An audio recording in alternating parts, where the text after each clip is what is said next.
హరే కృష్ణ. భార్యాభర్తలు గురువు కృష్ణతో ఉండాలి.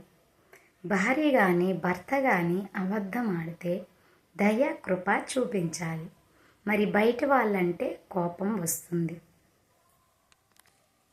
ఒకరికి ఒకరు సహాయం చేసుకోవాలి, దయాకరణ చూపించుకోవాలి. అదే బయట వాళ్ళైతే నువ్వన్నావు అంటే నువ్వన్నావని ఒకరికొకరు ఎత్తి చూపించుకొని పెద్దగా గొడవ అవుతుంది. మరి గురువుతో ఉన్నప్పుడు అలా చేయకూడదు. ఎందుకంటే మనసుకు ట్రైనింగ్ ఇస్తున్నారు గురువు కనుక. మరి ఆ గురువుని మనము కించపరచకూడదు. మరి బయట వాళ్ళైతే తప్పకుండా కర్మేలు, ఎందుకంటే కర్మనే చేస్తారు. మరి భక్తులైన వారు కర్మ చెయ్యకూడదు. కృష్ణ భగవానుడు మనల్ని అర్పిస్తే అది భక్తికి భగవంతుడు సంతోషిస్తారా? లేదు.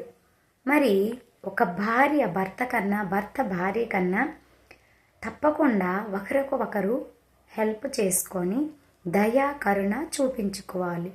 అలాంటప్పుడే గృహస్థ ధర్మం బలపడుతుంది. మరి మనకిచ్చిన అరుచుకునేదే సమయం ఏదైతే ఉందో ఆ సమయాన్ని నెమ్మదిగా చెప్పుకొని భగవంతునితో ఉండే విధంగా, భగవంతుడు మెచ్చే విధంగా ఉంటే ఆ గృహస్థ ధర్మంలోని చాలా బాగుంటారు. హరే కృష్ణ. ధన్యవాదాలు.